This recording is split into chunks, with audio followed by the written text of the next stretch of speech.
gentlewoman from Texas, Ms. Jackson Lee, for 5 minutes.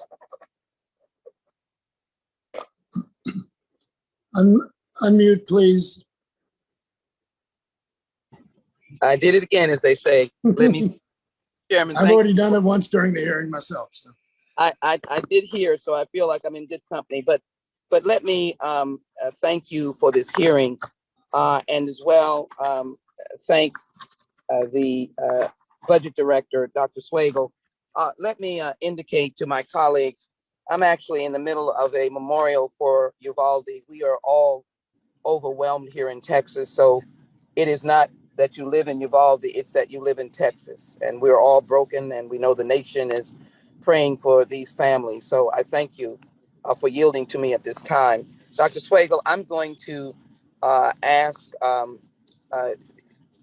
one answer questions so that I can get an overview of the direction in which I wish to go. First of all, let me ask the question, in your economic life, have you seen the economic impact of the pandemic? Have we been through in the last 50 years, short of wars, a pandemic of this sort where the economy was practically shut down? The pandemic is unprecedented in our lifetimes. So we're looking at an economy that is now in the midst of, or in the aftermath of, an unprecedented moment in history, and an economic unprecedented moment. Is that not, yes or no? Oh, I think that's fair to say. Absolutely. And then is the economy performing better than previously assumed in comparison to, as it relates to the baseline, in comparison to the February 2021 baseline? Yes, the output is higher and the unemployment rate is lower than what CBO had previously had in our last update. And that was before, that baseline was before the American Rescue Plan. That's correct. And so project on growth and employment now, are you assessing that they're more positive?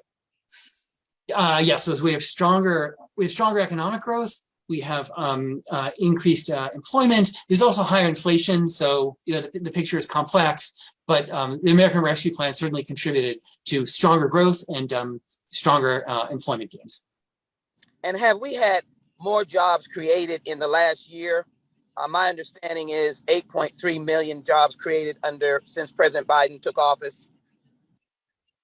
Oh, yeah, yes, that the rebound from the pandemic over the last year has meant again an unprecedented increase in employment in the U.S. economy.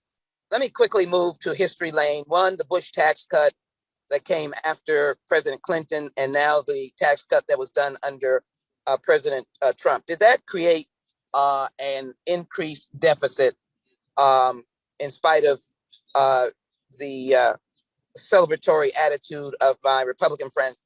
Did that Trump cut in particular create a deficit?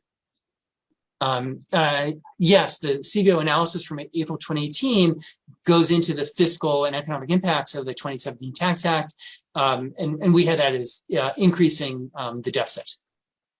The good news is that in 2022, we expect a $1 trillion deficit, down from 2.8 million in 2021. That's right, down from $2.8 trillion. There's a $1.8 trillion decrease in the deficit from last year to the current year.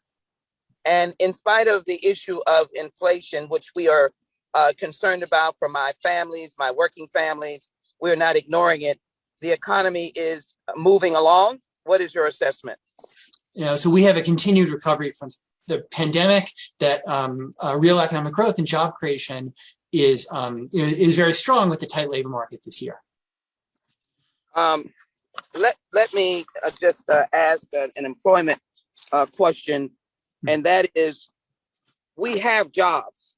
Let me mix this with, have you given an assessment? So let me ask, I would like an assessment of a comprehensive immigration program, meaning legislation that Congress would have to plan for access to citizenship, for green cards, etc. Have you had that analysis? If not, I'm asking that analysis be done on a comprehensive immigration plan as to its infusion of dollars into the economy, and also employment? Would it impact employment negatively? Do we have jobs in the United States now? Okay, no, it's an important question. So CBO did the fiscal analysis for the immigration provisions in the Build Back Better Act.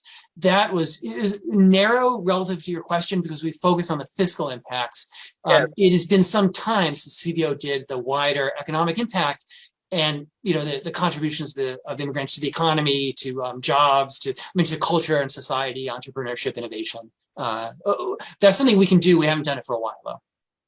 Are you saying it would have a positive impact? I didn't get your point. It would, yes. And this is CBO's past analysis has shown this, that immigrants contribute to the economy both economically, fiscally, through innovation, entrepreneurship. They create businesses, they hire other people. Their children make contributions, their grandchildren, and those are effects that CBO has analyzed in the past. So, as President Biden, we have managed to survive a historic moment that we had never expected that we would be in. Dr. Swagel, and as my time closes, Dr. Swagel. It's been absolutely an unprecedented moment. I'm in solid agreement with you. The gentlewoman's time has expired.